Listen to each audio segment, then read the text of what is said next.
Okay, so I'm ready. welcome everyone. I'm so excited because this is our first episode of our very brand new podcast that you and I just decided to do this not long ago. And it's Hmm. called No Pasa Nada. So Polly and I have been friends for a few years already. And we've gotten to be very close. And so you and I have always wanted to create something that felt meaningful, purposeful, but also kind of like fun. I already had a podcast, but I feel like I needed something different. And originally, the idea was to have you be a co host on that podcast. Yes. But Yeah, then I things mean, got life was busy. just happening. I just got out of rehab. I was doing drug court, so Yeah. And then also, pretty soon after that, you became heavily involved in local organizations and you were kind of like working, volunteering, doing your part there. Whatever you and I had planned kind of took a bit of a bit of a backdrop. yes. I'm a firm believer everything happens when it's meant to so. I want this to be like a fun, entertaining space, but I also want it to be like meaningful. I want to be able to like Hmm. share things that are important, not just for us, like as individuals, but also here in the community, because I feel like sometimes there's a disconnect from El Pasoans. Like we feel like there's a bit of a disconnect from like quote unquote bigger issues happening. We feel as like, oh, that's a them problem and that would never affect us. Yeah, we've talked about that before, like El Paso being so isolated and I'm not gonna say lack of education. It's like we said, there's the disconnect, right? Mm-hmm. It's hard to explain.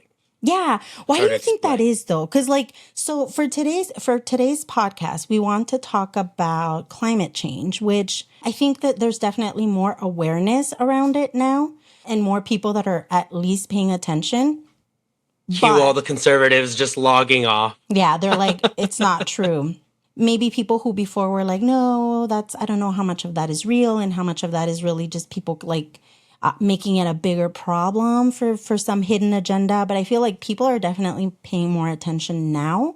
Even at that, I feel like in El Paso, people still don't necessarily pay attention to it as much. I feel like when you talk about climate change, they think, oh, like the Amazon, or like we were saying New York City, Right. California. But somehow, why do you think the mentality is not us here? I mean, El Paso is a very safe, geographically safe city. What we deal with is sandstorms, which we are noticing this year are becoming more More. frequent, more than ever in our history. Yeah. So places like New York, LA, Florida, they're like battling the elements, right? They're battling the ocean. I mean, Yeah. It feels um, more catastrophic, do you think, maybe in those areas? yes. And then also the powers that be here in El Paso, there's a lot of power at play here in El Paso. There's a lot of money. People don't realize that El Paso and Ciudad Juarez is the second largest international border town in the world. I mean, we're going to talk about it maybe a little more in this episode regarding Marathon Oil Refinery, of course, El Paso Electric. There's been so much that's gone on just in these last few years. Do you like we had I mean, I know we said it's an earthquake, but it was like a tremor that we felt. And the earthquake happened not Yeah, long ago, like what, maybe 3 weeks ago, 3 weeks ago? 2 weeks ago, not even Yeah, 2 weeks maybe ago. almost 2 weeks ago. That's like the second one that people here have felt because I know I feel like they felt another one earlier in the year. So it hasn't been that long. There's been a couple actually, from what I remember. Like even last year, this was the first one I felt. I didn't feel any of them, but I know they happened because Ren Hmm. felt every single one. Like he says, I felt the bed move, I remember I or was maybe asleep. I had earlier. taken a nap, and I woke up at like 7:48. My parents have mirrors and pictures on the wall, and I could also hear the windows like kind of shaking, just. And I was like, "Is this an earthquake?" And right away I googled it, and an earthquake had taken place in Pecos. Which is not Uh, far from here. yeah, no, 5 hours, four or 5 hours away. The fracking that takes place in the Permian Basin, it's Yeah. having its effects. And I remember like so many people hearing it around me, like the adults around me when I was growing up. The Hmm. idea was we sit on pretty stable land, right? We're Hmm. surrounded by all these mountains. Like technically speaking, El Paso, like you said, geographically speaking, is a very safe space. Like we're not gonna have tornadoes. We're not gonna have we don't have an ocean. So like right, it's all desert. We're not gonna have earthquakes, nothing like that.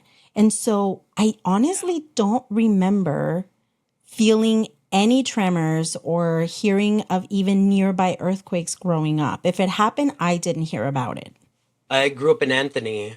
I don't remember if it was when I was a kid or before I was born, but apparently an earthquake had happened, and it was like the only time that an earthquake had been heard of here. Now with fracking, I mean, you can put two and two together. Fracking being the process of extracting gas out of the Earth's crust by first shooting pressurized water a mile down into the Earth's crust. To like push it up. Yes, yeah, if I'm not mistaken. I mean, this process, I don't think people understand the scale to which human beings extract resources. If you've ever been to Silver City, if you ever even just YouTube or Google like mines and places like Papua New Guinea and different places where they extract resources, these pits are huge. They have earth moving trucks to take everything out. It's mind boggling. Yeah, it's like It's really mind-boggling. it's like a depletion of everything that's in their path for, greed and all those things that are Of not course. worth it. Yeah. So the company my dad worked for most of the time he worked for it was Phelps Dodge Copper Refinery, which then became Freeport McMoran. And these are companies that mine all over the world. They mine for copper, they mine for different resources and minerals. If I'm not mistaken, I don't know if it's Phelps Dodge. I think it might have been Freeport McMoran, implemented in crimes against humanity in Papua New Guinea. Wow, that's So it's crazy. my life has been funded by this company. Yeah. You know what I mean? Growing up, obviously out of my control. Right. And Yeah, obviously also it's a lack of strange feeling. awareness and education at that point because it's not something that people were Of really, course. it wasn't like a hot topic or people, you know what I mean? But like, I'm so glad that you brought that up because I do think of, I guess they're like the people that, whose livelihood depends on Hmm. this type of, on this industry. Like, Right. how do we reconcile that? And then how do we, like, how do we appease them? You know what I mean? And to like being open minded and thinking, like, listen, we can definitely train you to do something different. You're like, you don't Yeah. have to lose your money. And I think that the majority of people here in El Paso, this is my opinion, because a lot of their family members, like yourself, either like retired from these companies and then you have other The oil generations fields. going in, right? And it's like there's a lot of money. And for possibly like people who maybe grew up with like very little resources and they find this opportunity, of course they're going to take it because they want a better life for themselves and their own families. But Hmm. like I think that maybe the reason why they don't want to even bother listening to it or don't care to listen to it is fear of like this is my livelihood and it's a very very well paid industry. How else 100%. can I match this? Staying on the same topic, switching a little bit or pivoting a little. Mm-hmm. When they were trying to get El Paso Electric municipalized, which means it would be controlled by the public. I remember going to those town hall meetings. I don't know if this is 2020. I think it was 2020. Yeah. I remember all the lobbyists for El Paso Electric going up and talking about, I care about my kids and I care about leaving my kids something. And in the back of my head, all I could think was, what good is money if you don't have a habitable planet to live on? Just kept playing. Every time someone got up from the lobbyist side on why they wanted to sell Paso Electric to the firm that is run by JP Morgan Chase, what good is money if you don't have a habitable planet to live on? Right. What good is a house if you don't have a habitable planet to live on? Even before you hit that last phase of like, we can no longer call this a safe habitat, in the process of where we are now to where, scientists and people who know about this and are warning us, like, we're getting closer to that phase, that end phase very Right. soon. But in the process, you also have people who are getting very sick as a result of some of these things. A lot of people in El Paso, I think Like the lobbyists were playing at the vulnerabilities of people, tugging at their hearts, like, Yes. what do you want to leave your family, right? Like you want them to have a good livelihood, a roof over their head. But then also they were fear mongering, right? Like, oh no, it's going to be so expensive if we do this, if we allow the people to own this and instead of selling it to this major bank. But then something happened that I was also guilty of not even knowing about until it was like right in my face because someone came to me and told me about it, which was in Chaparral, they have like El Paso Electric Company has a lot of their, because it's like the outer parts of El Paso, but there's a town nearby that's called Chaparral and it's very small.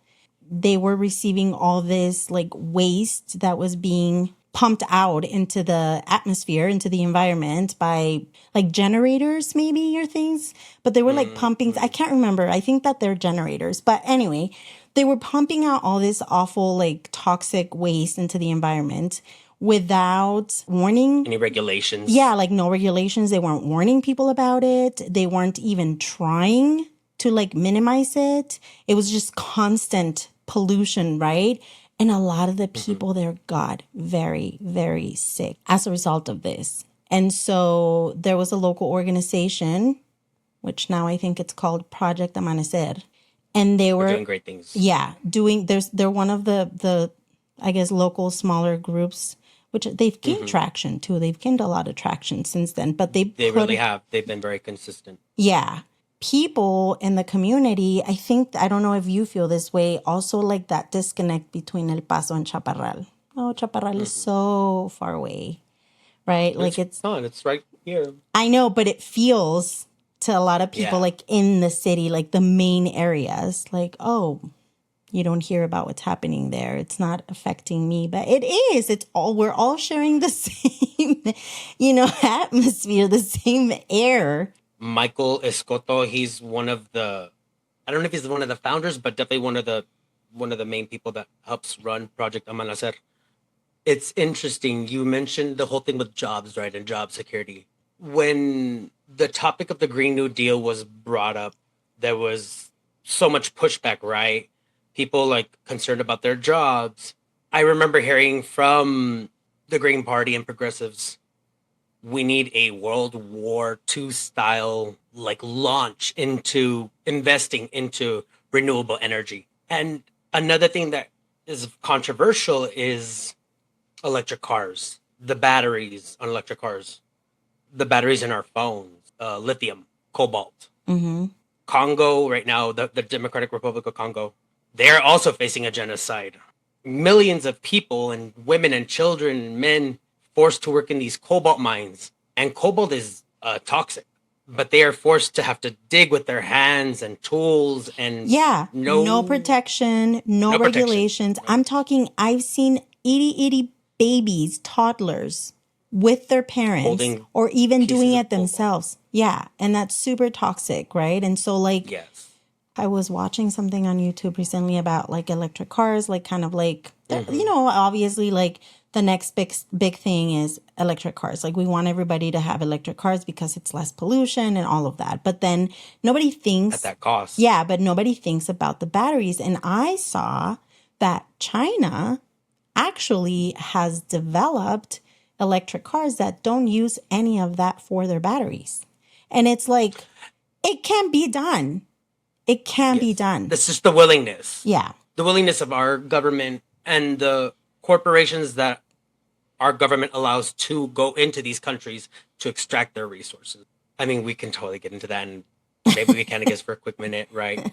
Our government likes to like make China this big bad enemy, and it's only because they're not playing into Western interests.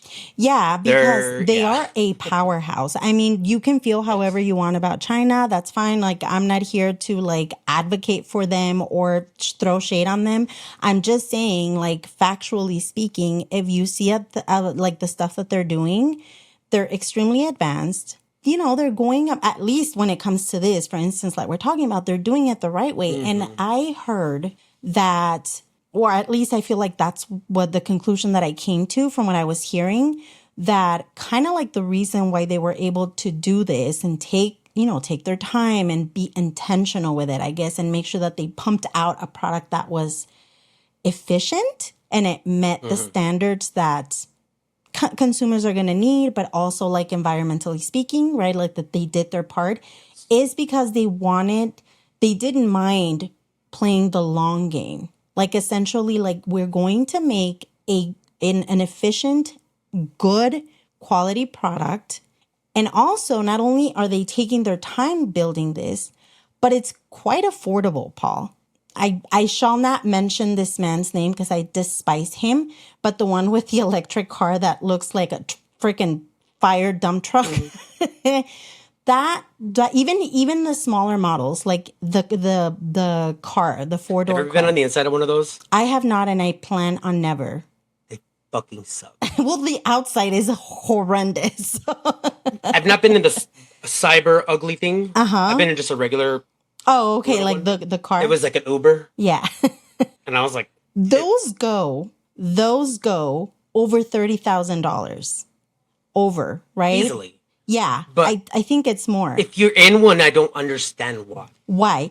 And that was my next point. Because actually the reason I was watching this, like it wasn't even like some crazy like, oh, we're going to talk about China and powerhouse. No, it was literally a YouTuber who's, I guess her niche is like cars.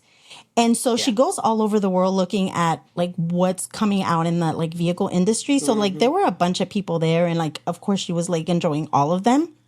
So I saw it like from there, but she herself was crazy impressed that a very like a small mid-size, even like a small family SUV car, electric car that was spacious and absolutely had so many cool features, like features that I don't even think electric cars have here.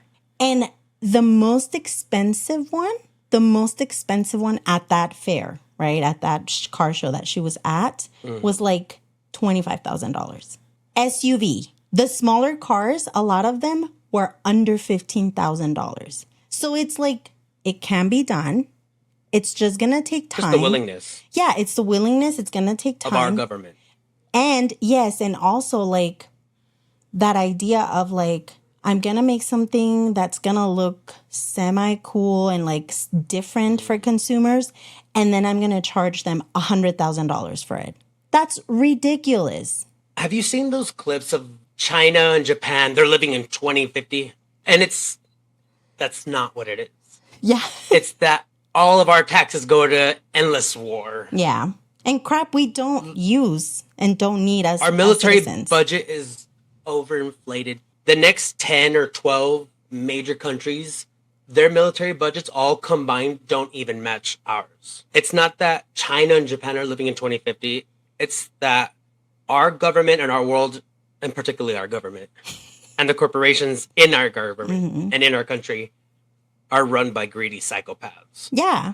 The behavior that they exude and display is addict behavior. As an addict in recovery myself, you're like, I recognize that. Spot it. Yeah. A complete disregard for their actions and what it's doing to anyone around them. The way they will spend so much money to protect their money and to protect their interests. Yeah. It's colonialism and imperialism at its worst. And it's so embedded in our system. Finest. Its finest. Yeah. Finest. It has its fucking tentacles wrapped around everything and in everything. Yeah. You know, you're talking about you're talking about China and their advances. It's like and look, because I know some people feel a certain way about China. Fine, feel whatever you want. That's cool. But let's take it to a different place. So Ren was in the military. He's retired. And he's been to Korea, to South Korea, because there's military bases there. So he's been to Korea twice. Of course, yeah. Yeah. We have military bases all over the world. Not China, the United States. Exactly, yeah. You know, he's like stopped at the airport at Japan. He's never had the chance to like go and like be a tourist and stuff there. But just the airport alone in Japan, he's like, Julie, never, like First of all, this idea that I think it's very common amongst like Asian cultures anyway, of thinking of the collective versus individualistic societies like the United States. But he's like, over there, first of all, everybody kind of does the right thing just because it's the right thing. Like they don't have to be reminded, right? And it goes as simple as like their airport is so clean because people don't litter because it's not right, right? But just also with like the coolest features in the airport, he's like, you go into the bathroom. He was fascinated by their bathrooms in the airport because he's like, first of all, like the stalls run all the way up It's a and bidet. down. Yeah. You sit, yeah. And then you sit there and then when you get up, this huge loud noise comes up and it's like a suction that like takes out any weird smells or whatever happened in there, and just like all these cool things, that are there. So like that's something you don't see here. Like you take it as at a smaller scale, like an airport. There in Korea, because he did when he was there for over a year both times, so he got a chance to go out and like Seoul, just walked around the shops or whatever. He's like their transportation there is efficient, it's fast, it's available at all times of the day and hours. So because people are constantly having to go to work, right? I'm sure it's not emitting tons of pollution. It's not. It's not. It's fast. It's quiet. It's everybody uses it because it's so efficient. People don't worry about public transit. Exactly, because I think of like here, if people go to work, like a late shift and they don't have personal transportation, they're screwed. There's nothing like that runs for them at that time. Imagine if you could a high-speed rail going from Las Cruces to Socorro, Fabens, Clint, whatever. Imagine the amount of emissions that could be spared. Yeah. Like this one straight shot. And people are not using their vehicles because there's this. It's reliable. It's cheap. It's inexpensive. It takes you wherever you go. And like, he's like, Julie, they're like coming every 20 minutes on the dot. And just from the things that you can find over there, like he's like, I find things over there when he would come back that he's like, they haven't even hit the US market. And they're constantly building and creating. It's not that we can't. It's that we don't. It's that the we powers don't. that be don't want these things. No. Because think about it. Using the bathroom example, right? Mm-hmm. We don't use bidets. We have toilet paper. Because what? The fucking logging corporations. Obviously, with a train, no, why have a train when you can have millions of cars on the road because of oil? Right, when you can buy an $80,000 electric truck. No, not even that. A $80,000 pickup truck that's going to use diesel. Yeah.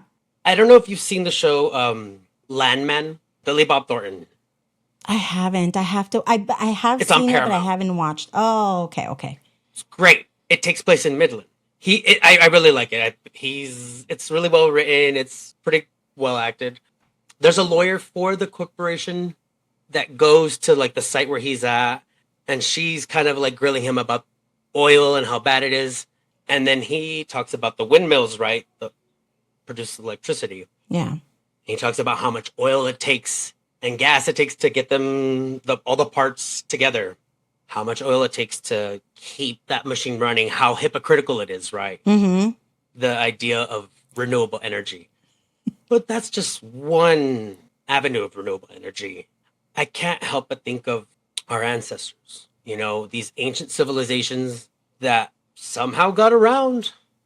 Yeah. And we're living in harmony with the ecosystem. How can you not go back to that?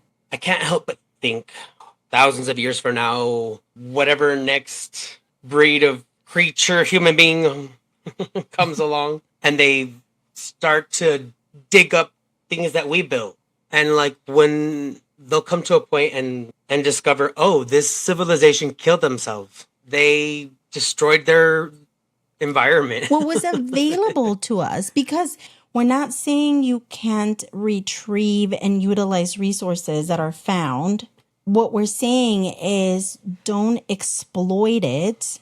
Our ancestors, like you were saying, they did live off the land. They were hunting, they were fishing, cutting trees for, for wood and all this. Like they were doing that, but Burning, even tribal burning. yeah. So they were doing these things, but there's this like layer of respect for the land and understanding that like you are giving to me and I'm not going to take more than I need. And I'm going to find a way to give back to you as well. It's colonialism at its finest, like you said. Yeah. I saw a picture just earlier of like 6 people standing on top of what was a giant tree that they chopped, they cut down. Mm-hmm. And it's like, for what? The progress for the sake of what? The exploitation and extraction of resources on such a level that there's no second thought for anything else. It's just produce. It's just produce, more, produce, exactly. extract. Like I think of the book. I can't think of the name. It's one of my favorite books too. Also not a problematic past type of author too, but for a children's book. But it's a good story. What's the stupid book called, Ren? The one about the trees. I Speak for the Trees. I can't think of the stupid name. Okay, children's. Let me Google it right now as we're talking. Children's book about a little orange man. That's The Lorax. The Lorax. There you go. I said Orange that. Man, and I was like, you were okay. my Google. Yeah. So the Lorax, right? Like the idea of like, oh, now I have to make more and more and more and more and more and more, and like that's the story of it. Like, and then there's nothing else, and then that's it. Colonialism and imperialism breeding capitalism. Yeah, that's the end goal. Yeah, how much can we spend to get more?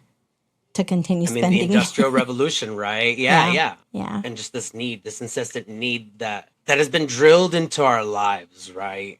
Like consume.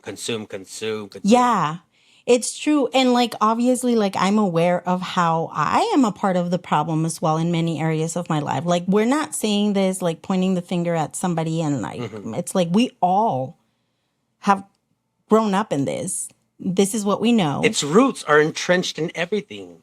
I have an iPhone 15 Pro Max. Got it last year, and they came out, like a year and a half, 2 years ago? Mm-hmm.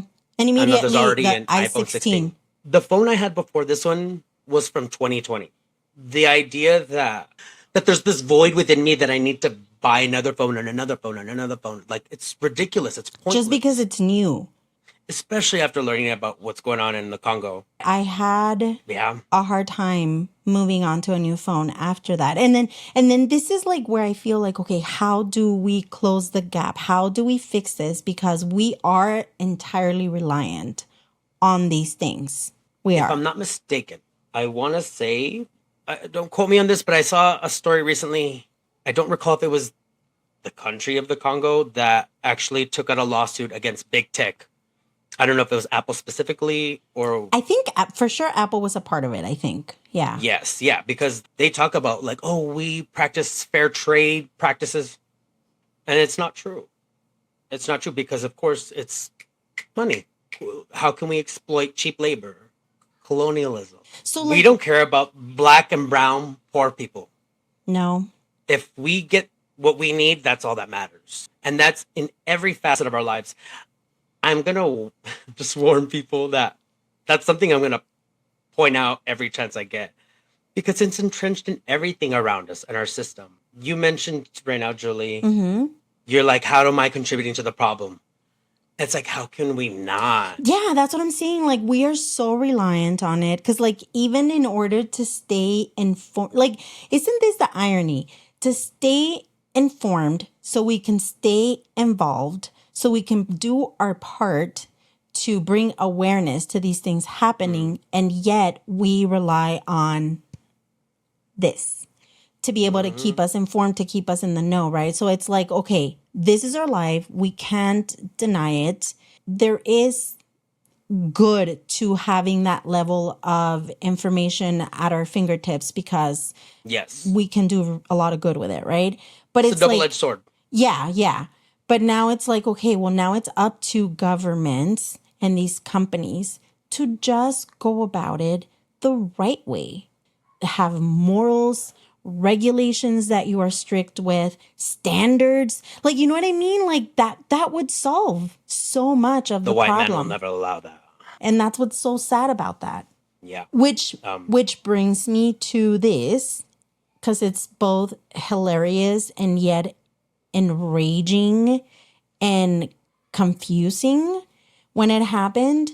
Maybe you can bring us into our next topic, which completely ties into what we're talking about, which is women in space, but not just any women in space, not astronauts who go to school and do the trainings and have contributed to so much, but rich women. Where's my little flower?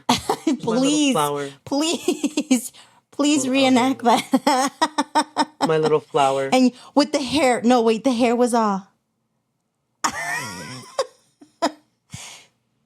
romanticizing the freaking as a fairy tale. I have no fucking pity.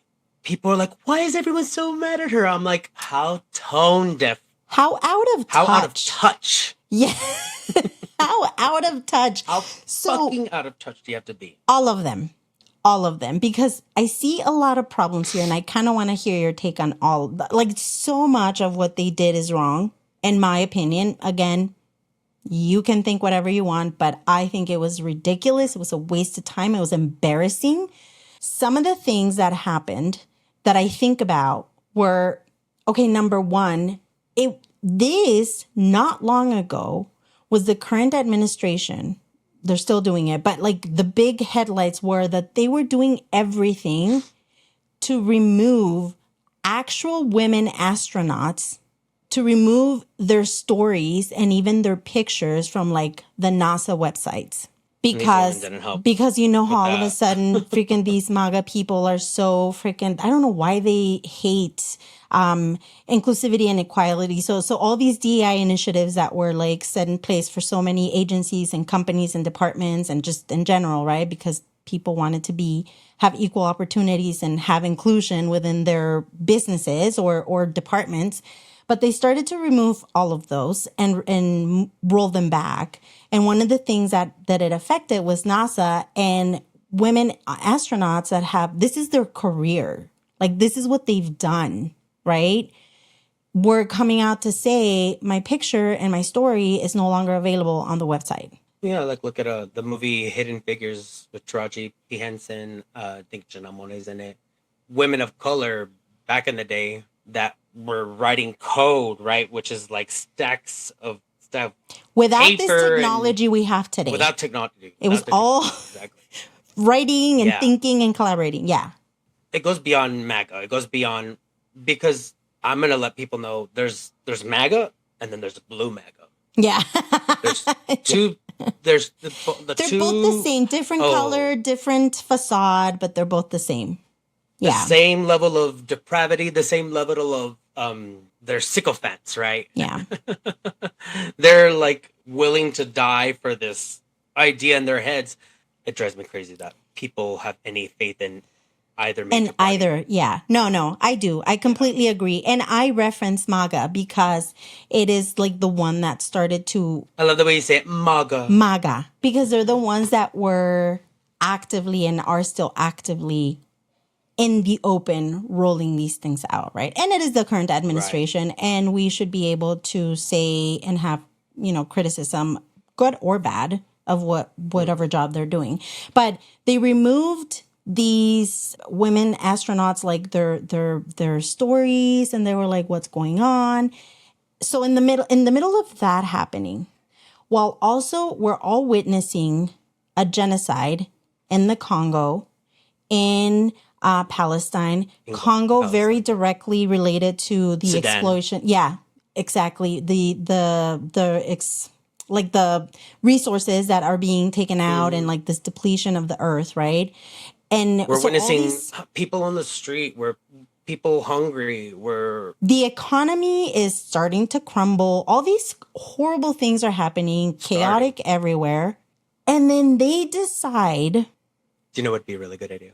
I know. You know what? Let's not postpone it. I think this is a perfect time because I want to feel connected to love. and broadcast it to the world. Oh my God, her interviews, like, Were they not so I don't know, my painful? buzz look at. You know, Sorry. like how the kids, well, I'm gonna say, I don't know, maybe you say this too, but I feel like younger people are all, oh, that's so cringe. I felt like that was how I felt when I saw her give her in like her interviews. I found this, I mean, there's I several just felt like we articles. were loved. Yeah.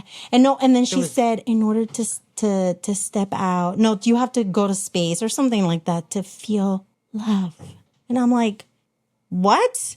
People are she had to cancel hungry. her tour. Yeah. Good Well, fucking riddance. yeah, because you know what? As a matter of fact, and I'm going to share this if you're cool with it.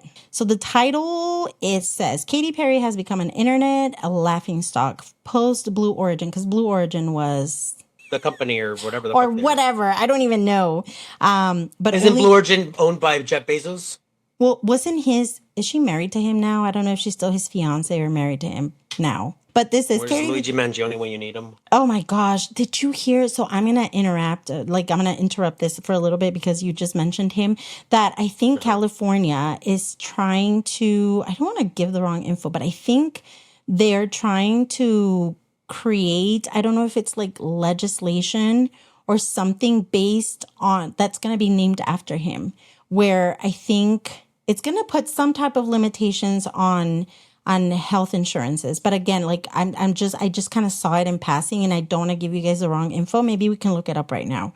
But yeah, here, like the title says it, of course, like the laughing stock, right? But only true stars demand this much attention.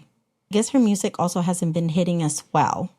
It's intended to promote her most recent album, 143, and it is occurring against the backdrop of a near nonstop mockery online. I mean, it just did not end well. It was a missed opportunity here because even if they had been, first of all, I also feel like aside from all the points that I just mentioned, what was the purpose of it? Like, really? Say you went into space? Because it was 11 minutes of How like much money? the outer, just like the outermost How part much of space. pollution was emitted? Yeah. So that's what I'm saying. It ties back to this. The juxtaposition and the disconnect of having this elite group of people spending as much money as they are to go into space when there's how many millions, if not billions, of people on this planet that don't have access to clean water, that don't have food, that don't have shelter. I have no sympathy whatsoever for someone like Katy Perry that's face backlash because it's like the Hunger Games. You know, there's the 99% of people that are fucking struggling, and here we have the 1% that are like, let's go to space. Let's go to space and feel love. Because that's what they asked her, right? They said, like, what'd you feel? And she said, I felt connected to love. Bitch, you can be connected to love here. Doing How better about you things. like donate money to, and I'm sure someone's gonna come for me and be like, she does donate money to like charities and stuff. I just couldn't imagine knowing what I know of what's taking place on planet Earth and thinking, you know what? Not only am I going to space, but like, can we film it for everyone to see? And can like Oprah come along because Gail's there and you know they're boyfriends. I know. The disconnect, you know, it reminds me a lot of with the DNC, right, with the Democratic National Convention, that they were like it was this huge extravagant display of decadence Yeah. while there's a genocide going on, and everyone was it was like all these celebrities, right? Ooh, joy, joy, joy, we're feeling joy. Meanwhile, a Democratic administration, a Democratic president, Joe Biden and Kamala Harris are actively funding a genocide. The genocide of the Palestinian people. But no, but joy, everybody. The DNC, everybody. We're just so happy. We're just so much joy, and it's like I just couldn't. It was too much, I take and so I much think, issue. yeah, and you and I were actually talking about that earlier today when I saw you for a little bit because you were like, I guess there was like some type of discussion, I guess we could say. I don't know if it was like an attack, but you know, let's say discussion that was happening between you and someone else who said, I blame you for what's currently happening because this president is in the White House right now. And what is it that she said to you? What was like her exact? So this friend and I, we saw each other this last Halloween. Of course, politics was brought up for a little bit. The election happens a week later, and she sends myself and another friend a message in our group, a message of 3 people. And she says, any Trump supporter or third party voter is fucking dead to me. You all are the problem, and you all just cost us everything. And I said, really? I don't know if you saw the numbers, but third party voters didn't exactly sway the election. Yeah. I'm like, the problem was your homegirl couldn't fucking differentiate herself from Joe Biden.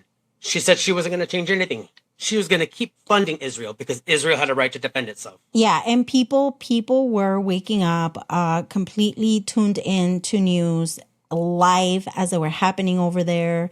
Even Jewish organizations that are speaking out against what's happening over there, because this is not against Jewish people. This is against a government that is committing genocide. Michigan, during the primaries, there was a movement of over 100,000 Arab American voters that said we're voting no commitment. What would have really made an impact, in my opinion, is those non-voters that were not convinced because they were afraid because of what was happening. And they were like, I cannot morally vote for an administration that's continuing to support this.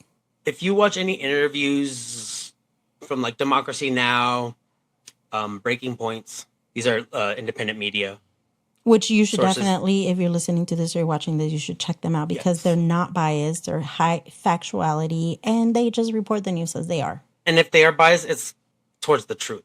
Yeah, I don't think that they intend to be biased. They're just reporting the truth, and maybe to somebody on the right, it may seem biased, but it's just what even on the everybody's left, seeing. though, that's the thing. Yeah, that's the thing. They don't like it.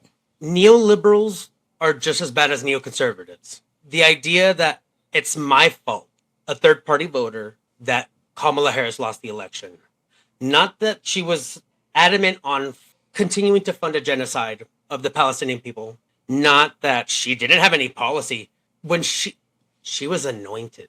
Yeah, I was just thinking that. No one voted for her. I feel like they really chose her as a last minute ditch because they saw that they were losing numbers and they knew they were going to lose the election.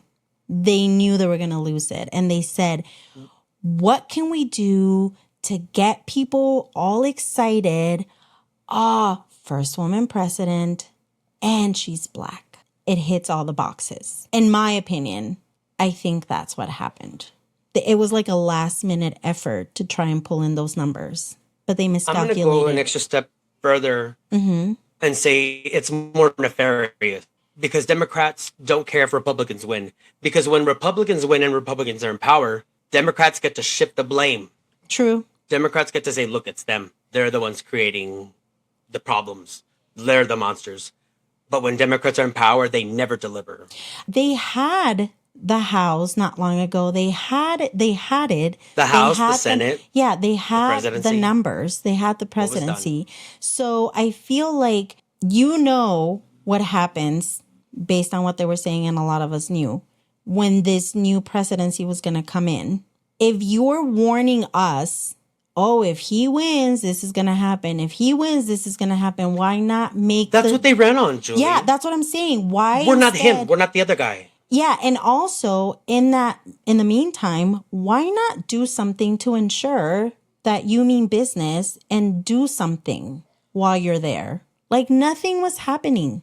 A third of Democratic voters, people that voted for Joe Biden, did not vote, or the reason they didn't vote is they said Gaza. The genocide of the Palestinian people. And they thought, I think that they realized how much people meant that when they lost the election. But they didn't care. They really She couldn't even lie to people. Because how much money did she get from AIPAC? But, oh gosh, I know if we go down the line. Joe Biden get from AIPAC? Listen, guys, all of the you American listening. Israel Public Actions Committee. I was going to say, for all of you listening, let's be fair here. One of the things that would... My brother-in-law says, and I think this is hilarious. He says, it burns my ass when something happens, right, that he doesn't like. But literally, it burned my ass whenever during Trump's first presidency, and all the delusion. I mean, we're witnessing it again, right? But like all the nonsense that he would speak, and because that man does not know what is happening half the time. And you see these things and all the craziness that they were trying to pull in that first presidency, right? And my biggest issue with anybody conservative or whoever decided to vote for him, because you made a good point not long ago where you said, Julie, people that voted for him, a lot of them really were craving change. So their concerns were valid. Their anger's valid. Yeah, it's valid. But then during the first presidency, my disgust and my frustrations was, okay, you gave this dude a chance because your concerns, your fear, your anger, all of it was valid. You had a chance. You let it known that you wanted him in the presidency. And then you start to see him unravel and not know what he's saying and saying stupid shit all over the place and just being so... You sounds like you're describing Joe Biden. Well, yeah, that's what I was going to say. That's what I was going to say. Like, you hear all the things, right? And my disgust was, okay, well, now it's your job to call it out because that is our job as citizens. We need to call it out. We need to hold these people accountable. So then Joe Biden gets into the presidency. Again, and Democrats go to sleep. Democrats go to brunch. And that's what I'm saying. And those that voted for him, when they needed to... They didn't hold his feet to the fire. They did not. Because for me, the biggest thing for me, I know it was for Ren and a bunch of people around me, yourself included, was the situation going with Palestine, between Israel and Palestine.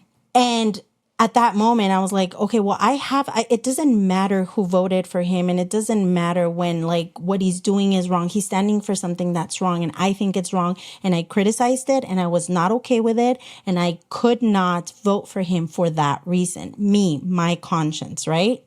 And it's like, okay, I've gotten a bit of a pushback for that as well, but it's okay. So it's like, but then now we're back to Trump because again. It's your fault, Julie. Right, it's my fault. It's me. It's someone who voted for a third party.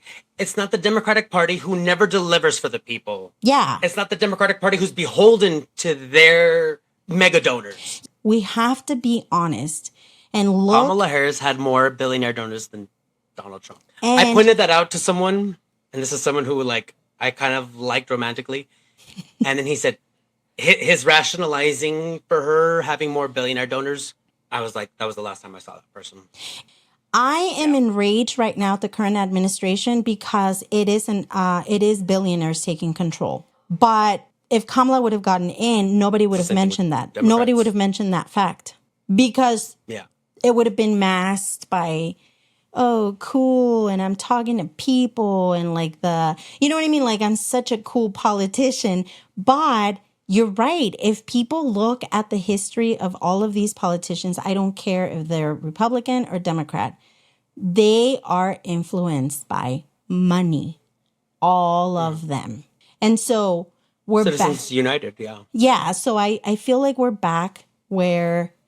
Trump is back in office. He's probably more delusional than the last time because he is a lot older. He's making no sense. Even people that like right-wing influencers are like calling him out, which I have to say, I don't like that guy Shapiro and some other influencer, Laura something. I don't like them. I don't listen to their stuff, but they're doing because they voted for this guy and they supported Trump all the way through, right? But now they're like, you're not doing what you say you were going to do. You're trailing off. You're not being focused. And I'm like, good. They're holding him to the fire, right? Like, I still don't like the reasons they voted him in, the reasons why they supported him. But this is the point is we need to do this. I don't care if we vote Republican, Democrat, third party, Green Party, whatever. Our job is to criticize them, to give feedback, because they work for us. Just because I vote, just because I vote for one party doesn't mean that I have to stay loyal just so people don't criticize me because, oh, well, you voted for him. Well, yeah, but I voted for him to do the job. Yeah, like I voted for him to do a job that I am not pleased with. All this to say, they're all the same. But before we move on, because I did say that I was going to share this and I found it just because I mentioned it and I kind of want to tell people about it. Oh, just so you all know. Just so you all know. Julie and I both have ADHD. Oh my gosh, yes. So You're going to see a lot of this. We're going to trail off. We're going to be passionate about things. And then we're going to be all, wait, what? Oh, yeah. I forgot about this. Notes be damned. But here it is. It says California healthcare measure named after alleged killer Luigi Mangione. I don't think it was him. I think the actual shooter. There are so many. I know maybe that's something we should talk about here and kind of look at like the different theories and like that. Maybe you should do that because the actual shooter was too smart. Don't really know much about it, so I can't speak on it now, but I would like to. But Luigi's a badass for taking the fall, right? I have, yeah. But I mean, just going to give you guys a super brief thing here, but it says a new California ballot measure, the Luigi Mangione Access to Healthcare Act, aims to prevent health insurance companies from delaying or denying medically necessary treatments. The initiative would make it illegal for insurers to modify a physician's treatment plan focusing on patient safety. I think that's great. If only we had a healthcare system that wasn't predatory. Right. Yeah. If only we had a healthcare system that wasn't responsible for the deaths of millions of people over how many decades? Yeah, it's crazy how people go bankrupt just because they get sick and it's something that's out of their control. And then it's like no insurance wants them. And then when they do want you and they give you some type of like coverage, oh, that's it. You've hit your, There's so many stories. You capped. So many stories of people who've had family members or who dealt with it themselves. Even healthcare workers that are like, I'm disgusted with the system. It's horrible. Oh, there you go. The are. way your face feels is really funny. I know. And you went like this and then I was all. You were like. Okay, but you were saying. So I was saying the way our government is trying to implement the death penalty in Luigi Mangione's case. Brian Thompson, the CEO of United Healthcare, who is directly responsible for the deaths of millions of people by, delay, deny, depose? Yeah. One white rich man gets killed and... the whole world explodes. How many millions of poor people or low-income people? Not even middle-class people. Oh, yeah. It ties into what we were saying earlier with like these crazy rich women that went into space and like the disconnect in general of so many things. Like that was the disconnect. I think that's the disconnect too for these CEOs that are running these healthcare companies and just other companies in general. Like they're disconnected because they're not seeing everyday people suffering. I don't think it's even that. What do you think I it think is? They don't care. Like it's not in their face. So they're like, okay, I don't have to deal with that. Or are you saying even if they saw it, they don't care? They don't care. It's like our politicians. Gavin Newsom, the Democrat that the Democratic Party is trying to anoint the golden boy for the next election. I am so annoyed with him right now. Made homelessness illegal. I was so He's a annoyed. piece of shit. I was so pissed off at that. And I hate it because they start to carve out this one hero that's going to emerge from the Democratic Party as the new look. And they try to do the whole new age, like they're young and they're hip and they're in touch with their people. And identity politics. Like they have all these progressive ideas. But then in the end, they show their true colors. When I saw that a few days ago, that he is asking. It's not like other people in like California are asking. Like he is asking for homelessness to be criminalized. And then I have people saying, well, yeah, because they have a problem with the homeless over there. Well, why not deal with the root cause of it? Why? Homeless people are not the problem. They are a symptom of the problem. Exactly. Like it's so expensive to live in California. It's expensive everywhere, but California and like New York are crazy expensive. They're overpopulated. They don't have the money. I have friends who pay $30,000 to live in a home with 4 other people. Yes. People pay sometimes $5,000. So that's why you have multiple families living together in a home. New York City, which also has a problem with homelessness, or people experiencing homelessness, because I don't think homelessness is like a personality, but it's just something they're experiencing. But in New York too, so I know this, I have a friend in New York. It's her husband, and her 4 kids, and they live in a 2-bedroom apartment. And New York spacing like the apartments. It's small. It's like studio size small. And this is a 2-bedroom apartment. They pay $3,500 for a 2-bedroom apartment. And she's like, and I cannot leave because this is the most inexpensive place where I can live that's like close to us, like my husband where he works and the kids' school and all of that. But then we're going to criminalize people for not being able to like afford a rent. That's crazy. I'm sick of it. Because as we said, we have ADHD and we have to go back to what we're saying. In talking about climate change and like what people think. It's all tied into each other. It is. It's not just, you can't just stick to one thing. And then You of find course the our connection. ADHD doesn't allow us We to make the stick to one points thing. because we make the connections. You know, we need to have an episode where we talk about the elections, specifically the elections. Yes. There's so much I wanted to say, but I was like, I'm glad I stopped. No, we should. And we will have that. But I do kind of want to there's so many things to say, but I want to close wrap on up. this about like This is the first of many, honey. it is, so we don't have to worry about it. You guys are gonna hear so much more. We're gonna have to probably do like a couple episodes a week. Sure. I think so. Oh yeah. We can definitely do that. My brain is like, full disclosure. You know how I've been talking and I've been pausing? It's because there's playback and I can hear myself.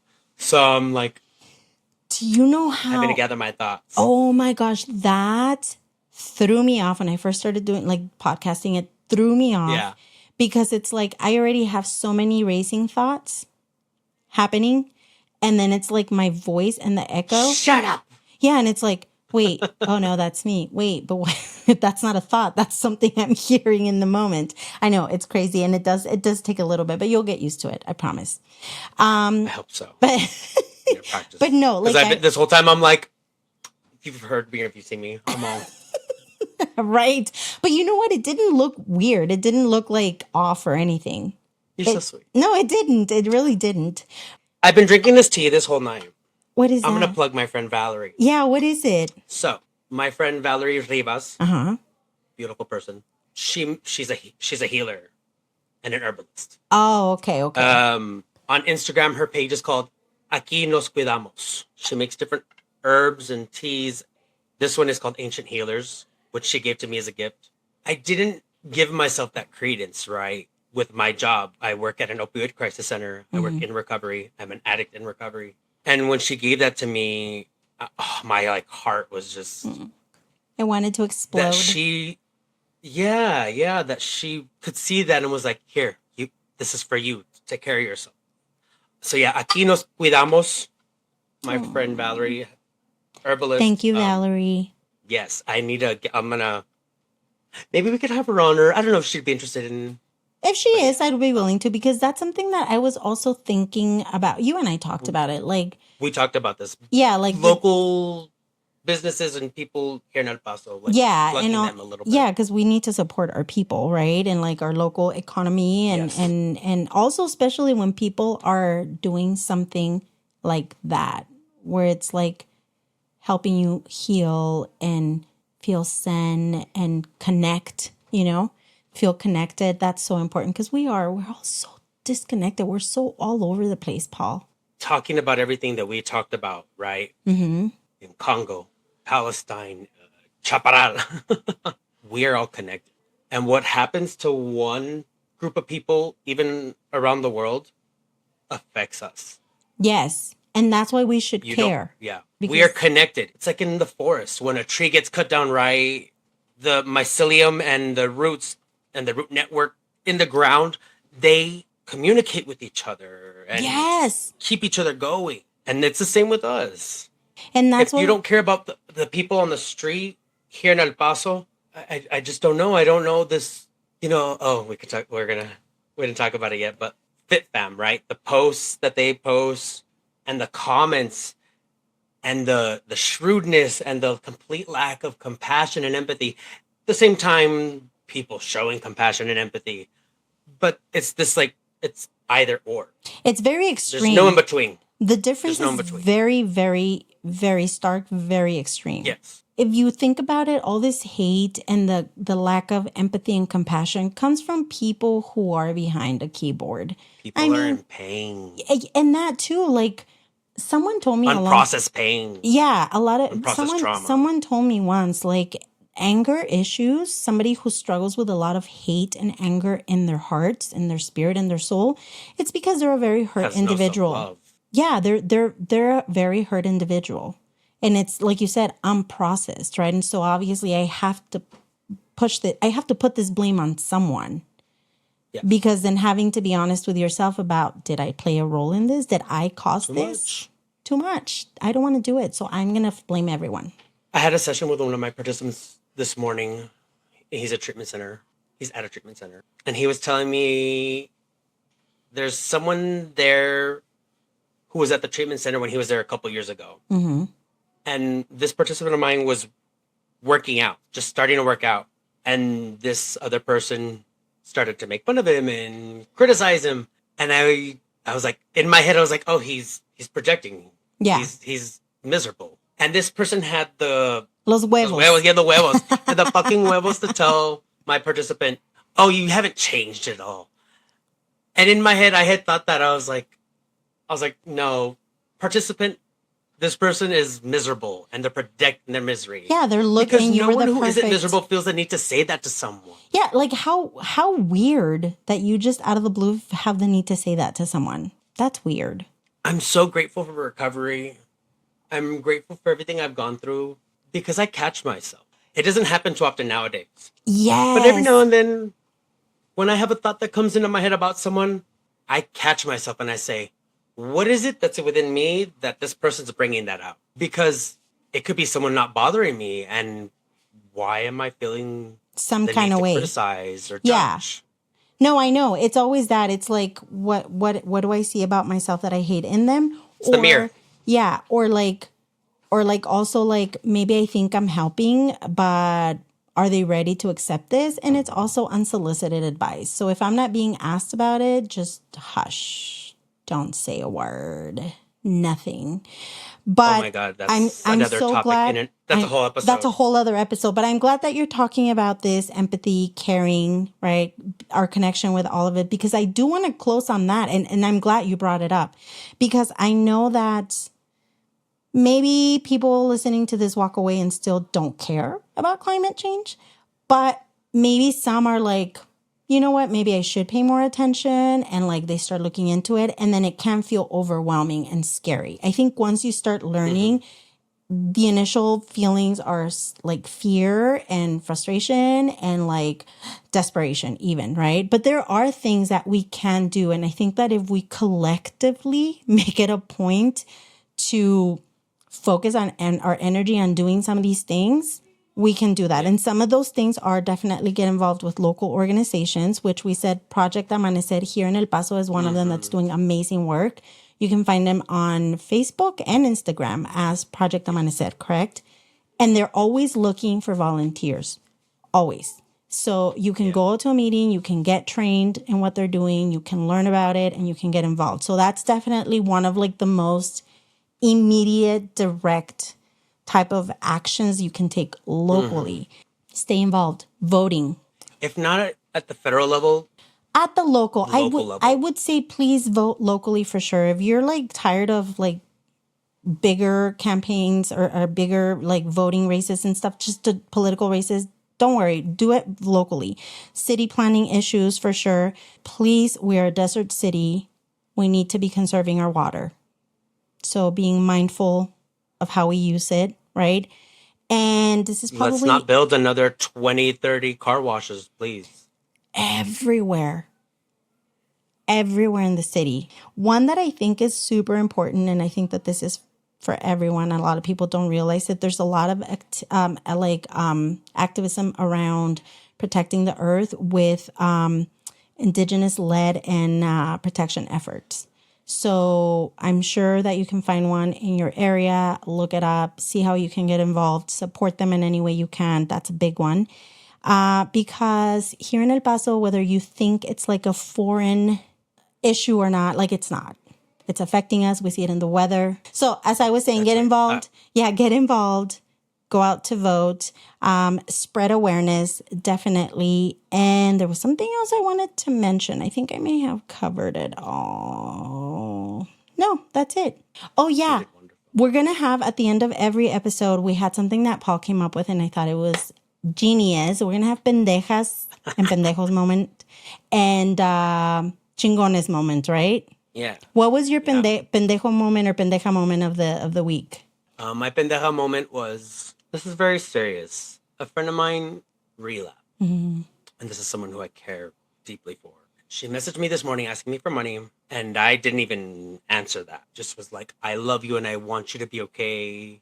And I'm not a pendeja for that, but I knew that there was a possibility that this conversation, even in text, could upset me, and it did. And then several hours later, earlier this afternoon, I get a message from her. It's not her. I could tell. It's her shitty husband, who was also a friend of mine before, saying, I don't want to talk to you. I want you out of my life. I think we should just go our separate ways. And you're thinking that this is from the upset of not giving into the need of what they were asking for, like the money? Not even that. I don't even think it was that. It was that I had commented on him. Oh, yeah. She said something at one point when we were talking, and I was like, you sound like him. And she either told him about that, or he got into her phone and saw that and then didn't like that. He's trying to isolate her. He's very manipulative, and he's trying to like cut everyone off that cares about her, because he's done that to her mom. Like, he's sent her messages, and I've read it. I've read the messages, and I'm like, that's not her. There's a clear distinction between how she talks and how he talks. Mm-hmm. And so I guess my pendejo moment is that and this is why I've been setting those boundaries, right? I let that boundary down. I can't regret it. I care about her, but I knew it could affect me, and it did. I went to a meeting earlier, and I was crying my eyes out. Oh, I was crying so hard, which is good. I'm not mad at that. Yeah, would you say that that's kind of like that built up to like your chingona moment? Yeah, fuck yeah. Yeah, because there was one person in the meeting, and this is someone who I've set a boundary with before, and she's someone who, like, I love her, but she has disrespected me time and time again, because we used to work together before. Mm-hmm. And the last time she disrespected me, when I came back to my job, I told her, fuck you, dude. That's going to be the last time you're going to talk to me like that. And this is someone who's also, like, done some really shady, unethical shit. And so it kind of just felt cool to be able to sit there in that meeting in my truth and share everything I felt and express the emotions I felt. And she didn't even try to say hi to me, and I appreciated that. Yeah, that means your boundary was we weren't trying to. Yeah. It's not like, hi, how are you, hi, whatever. That's good that she knows. Stay the fuck away from me, dude. That's good. Well, I wish that What's your pendeja moment? My pendeja moment is not as great as yours. My pendeja moment this whole week was I'm trying to use lingo that the young kids use nowadays. My children are teaching me, and I was trying. Are they turning on to the Riz? I still don't know how to use that like properly, but I was trying to use stat. I don't even see what I mean. I failed. That's my pendeja moment. 20 cc's of adrenaline. Stat. Yes, it's like sat. I'm sat. Oh my gosh, I don't know how to use it, but that was it. But then I think my chingona moment was the realization that I don't have to give my energy to everything and everyone. And it feels good. I disconnected from social media for a week last week. When I came back, you were like, I was like, I'm not feeling this. And I honored that. Like, I wasn't super plugged in right away, and like, I think it was like that muscle memory of like wanting to get on there and scroll or answer messages and blah, blah, blah. But then it was like, I felt that like bit of resistance, and I honored that. And so to me, that was important. I think that's it. I will also add to that for you. Add what? We had a conversation earlier, and your role as a mom, you're a fucking chingona. Oh, thank you, Paul. Julie, you just have this heart and this mind and this spirit that your kids are amazing, and I'm so glad they have you. Oh, thank you. You all have each other, because you're one of my closest friends. Oh, I don't want to cry. You're gonna make me cry. Stop it. You're gonna make me cry. you've helped me. You know, when I got out of rehab, just real quick before we end, like Mm-hmm. when I got out of rehab, Julie and I started really talking and we got really close. And the support you showed me at that time when I needed that, when I didn't feel isolated, but I was starting this new life, and it was me, my parents, maybe one or two other people, and you were one of those two other people. And so at a moment when I needed a true friend, you were there, and the love and the support and the wisdom and just the love. I can't say that enough. The love that you showed me Oh, I love it you. saved my life. It got me through that. I love you. And I feel the same about you because I was actually on our way coming back from your apartment today. I told her and I said, I Mm-hmm. think one of the things that I appreciate about Paul's friendship so much, I mean, there are many things, obviously, beautiful qualities that you have. You're just a wonderful person. But one of the things that I personally appreciate about your friendship is that it is not, it's unconditional. And I feel like I said, I think that he's been through so much that he genuinely, when you come to him with something, he's not phased by it. And there's 0 ounce of judgment with, like you can open up to him freely and he's listening to you and genuinely not judging you. And like I love that about you and I appreciate you so much and I'm so glad you're in my life. And I'm so glad that we're doing this finally and we're gonna come back Me too. weekly. Drop it. No, don't cry, Paul. Don't cry. I love you. Love Don't you. cry. But I do appreciate you. And I told you, I don't see myself doing this with anyone else. I really, really am happy that we're doing this. I'm excited to share more. I'm excited for you guys to, I'm excited for the future. yes, As daunting as the future is, our future is. yes, our It's future should be fun. is going to be Should be fine. fun. And if you Yeah. enjoyed this episode, please comment down below. Share, of course, with your friends, with your families. If there are things maybe that you want us to talk about, discuss, let us know. And don't forget to check us out on socials. We're going to be as No Pasa Nada Podcast. I love you Pasa all. nada. No pasa nada, hombre, ya, vamos a estar bien, no pasa nada. Cuando todo está pasando, No pasa no nada. pasa nada. Bada bing, bada boom. That's like it's like the Mexican version of bada bing, bada boom. It is like, no pasa nada, calm down. No pasa nada. Pero bueno, thank you so much, my friend. I love you. See you all later. Adore. Bye. Bye, y'all.